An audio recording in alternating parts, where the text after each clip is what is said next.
Hey kiddies, it's Triple Feature Tuesday once again, and this week we're looking at third movie prequels set hundreds of years before the original film.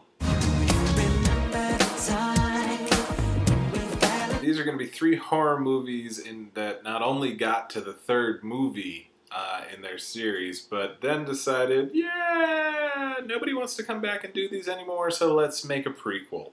You know, telling the origins of, the first movie with varying degrees of success or interest or, point, as it turns out. It's always sort of a fun gambit because if the horror movie series isn't doing well, you can't get your people back.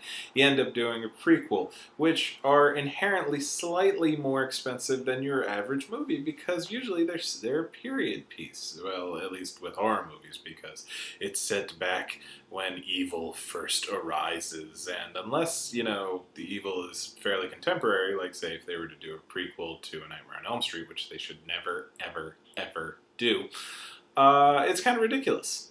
It would be kind of pricey. Our menu is going to include From Dusk Till Dawn 3, The Hangman's Daughter, Underworld, Rise of the Lycans, and Ginger Snaps Back, The Beginning.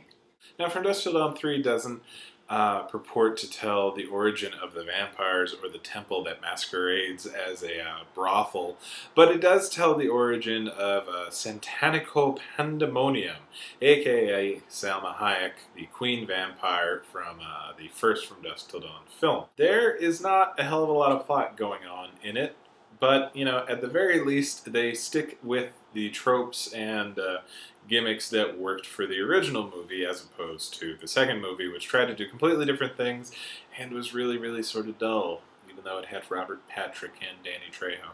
Danny Trejo is in all of these movies, despite having died in at least two of them.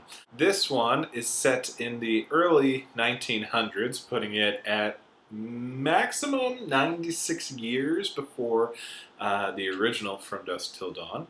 A whole bunch of people are traveling and trying to get to Tierra Negra, which is Spanish for Black Land, but they end up staying the night at, the brothel, what will eventually become the Titty Twister. I forget what they actually call it in number 3. Among these people are a returning Michael Parks. Michael Parks played Texas Ranger Earl McGraw in the first From Dusk Till Dawn and was killed in spectacular fashion right at the beginning by Richie. Rather than the usual gimmick of actors playing their identical ancestor, he is actually playing a completely different character. He is in fact playing the author Ambrose Bierce of Occurrence at Owl Creek fame.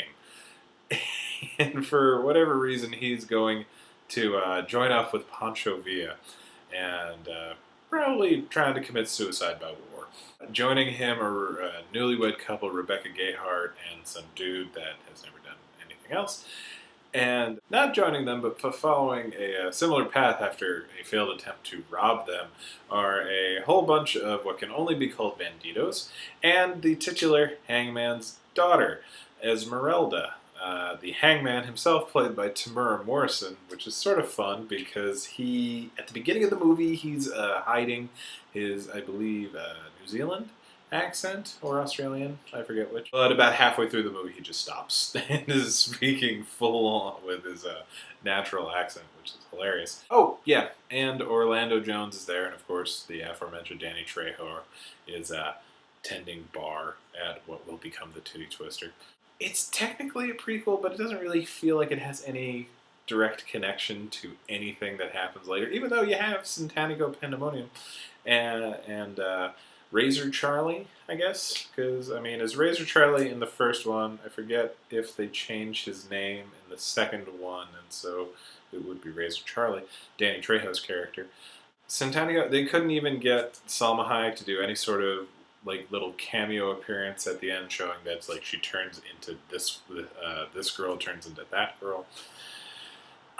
So it's sort of dumb, but at the same time, Michael Parks and Danny and Orlando Jones are just wonderful. Danny Trejo, as always, is great. There's a really wonderful part after Orlando Jones is vamped out where the head vampire mistress, played by always wonderful Sonia Braga, um, pops in and gives them orders, and they're just sort of like chit chatting. See, this is one of the things I do like about From Dusk Till Dawn vampires is not only do they turn into vampires within 5 minutes of being bit, but they're all like psychically on board with everything instantly, and they're just like, okay, I'm a vampire now. No loyalties or anything.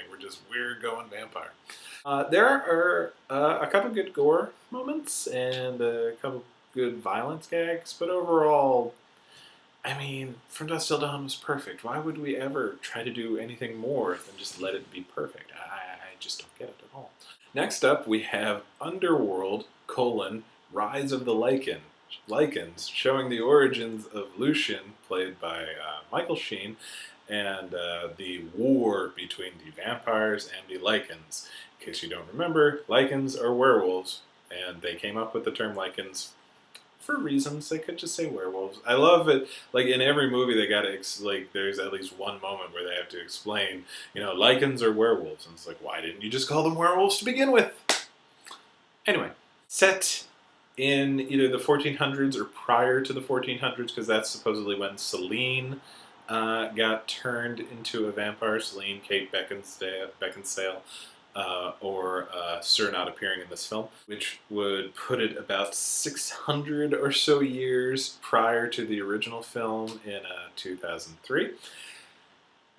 Here's what's weird. From everything I could read, Kate Beckinsale was totally on board with doing another movie. She eventually did. The fourth installment, Scott Speedman didn't really want to have anything to do with the movies anymore. But doing a prequel, you wouldn't need to. However, Kate Beckinsale isn't really in this. So you have a prequel with a bunch of people from the prior films. Of note, Michael Sheen came back to do a big action role. He's really good at it. Surprisingly. Well, not surprisingly. He's just a great actor, but you don't really see him doing these sorts of action parts a lot. Bill Nighy returns as Victor with a K. And the guy playing Andreas Tanis comes back. He was the information and weapons dealer in Underworld Evolution? Yeah, Underworld Evolution. So if more than enough people were on board, why were we stuck making this prequel? I have to believe it's laziness. Because here's the thing. All of the story was covered in the first movie. They actually had flashbacks in the first movie of the big moments of this movie. So, not only does it not pass the who cares test, it's the what are you doing wasting the money test. I gotta believe they got to they were doing the victory lap on the second movie, which I liked better than the first movie, and the producers came by and said, okay, what do you got for the third movie? We can do a prequel, we can do other stuff. And like, I don't want to write it. Let's just stretch this 2-minute flashback into an hour and 30 minutes and put Rona Mitra in it. And this is what we get. The action bits are alright. I always happy to see Michael Sheen and Bill Nighy, separately or in a film together. They're just great. But there's no point to this movie. It's been done. It's been covered. Let's get to new stuff. There were no new insights gleaned from this film. And not for nothing, but it's hard to actually watch because everything's black on black on black on black on black in the dark. I didn't understand the point of any of this and thought it was just kind of a waste in time and money. Yeah, I got nothing. Like when Rona Mitra, Sonia's character, dies, exposed to the sun at the orders of Victor. I mean, we knew she was going to die. We saw that in the first movie. We saw her die in the first movie. It wasn't Rona Mitra, it was a different actress. But, I mean, we've seen it, so who cares? Unlike From Dusk Till Dawn, which had, an origin-ish thing, but not directly connected. This one had, the big climactic fight with Victor and Lucian. We know neither of these people are going to die. We know none of these characters are going to die because they're in the other movies. There's no emotional impact to this fight And you're not worried at all. It's sort of like how the Star Wars prequels were a colossal waste of time and energy, because it's like, guys, we know where all these people are ending up. So, what's the real point of this? But at least Rise of the Lycan had werewolves? I don't know. There's prequels. It's just, I don't understand the point of them most of the time. But I will say that our final prequel is one of my favorite prequels, if possibly the only prequel I like. Is that the only prequel I like? I mean, there aren't too many. Well, definitely it'll be a placeholder. Ginger Snaps Back, the beginning. I don't know why they added the beginning. Well, maybe because it's Ginger Snaps Back and it's set prior to the first film. And so she's not really coming back. But she is, because Catherine Isabel is back. Okay, getting ahead of myself. Set in 1859, 185 years prior to the first film. Two sisters that go by the names Bridget and Ginger Fitzgerald, played by Catherine Isabel and Emily Perkins again, as in the first one, are stumbling around in the wilderness of Canada and find themselves at Fort Bailey, which one assumes would eventually become Bailey Downs, where the modern Bridget and Ginger live in the first Ginger Snaps film. They are beset by werewolves, and they're not having a good time of it.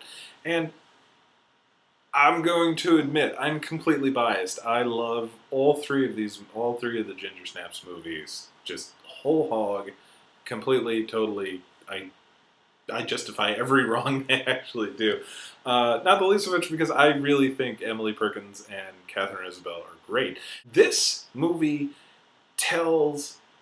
it's almost like a what if story. It's definitely presented as a prequel to the first two movies, but at the end of the day, they're so removed that it doesn't have to be. What you do get is a chance to look at characters that are very similar to Bridget and Ginger in different ways. And for me, it was a lot of fun because seeing the different type of relationship between Bridget and Ginger. And because in the first one, they are loving but adversarial. They're very much siblings, because Ginger, they are almost codependent. Or no, they are codependent, but they're almost codependent in a similar fashion to Dead Ringers, where they are always together and each sibling serves a different purpose that when you put them together sort of makes one whole person. Much like Dead Ringers, a divide happens when that balance is upset, and so you get the more cerebral Bridget dealing with the increasingly hedonistic Ginger as her transformation goes forward. Ginger's not in the second one, technically. She's just a figment of Bridget's ever wolfening imagination, and so they're still fairly adversarial, even though it's not a real relationship. In this one, it's really interesting because they are totally on board with each other, and they're both very, very tough. They are not fighting each other. They are fighting the entire world around them. And I don't know, it's very heartening for me because I like these two characters and these two actresses. And how can you not like Emily Perkins and Catherine Isabel? Canadian Scream Queens, they've been in like everything together at one point because they're roughly the same age. Ironically, Emily Perkins, playing the younger sister Bridget, is actually 4 years older than Catherine Isabel. And they've done every TV show and every movie in Canada, usually together, as has just about everybody else in the cast. It's basically everybody's been on the X-Files and Supernatural at least once. In terms of returning cast, we have the aforementioned ladies. And also Brendan Fletcher, who had a very small part in Ginger Snaps 2, has an equally smaller part. No, well, yeah, he gets like one character moment, and then he gets killed by a werewolf. Or in this time because of a werewolf.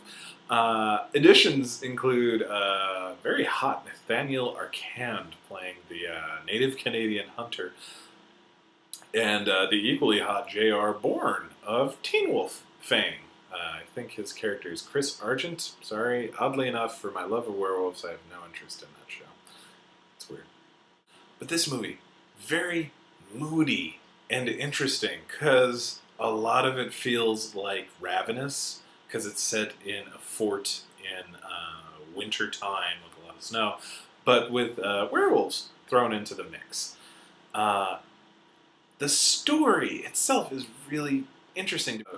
The story plays as if it's two different stories. Like, you have the Fitzgerald sisters over here, you have all the members of the fort over here, and for large parts of the movie, they're running parallel to each other until the end, when they finally really intersect and everything comes to a head. And it's really a lot of fun. The werewolf effects are good. It's gory. It's suspenseful. I just, no. I'm going to say, Ginger Snaps 3 is genuinely good. It's not just because I'm obsessed with the Ginger Snaps films. So, there. Third movie, Prequels, set hundreds of years before the first one. From Dusk Till Dawn 3, The Hangman's Daughter, Underworld, Rise of the Lycans, and Ginger Snaps Back, the beginning. And I will see you guys next week for our last installment of Halloween this year. Damn it, it's over so quickly.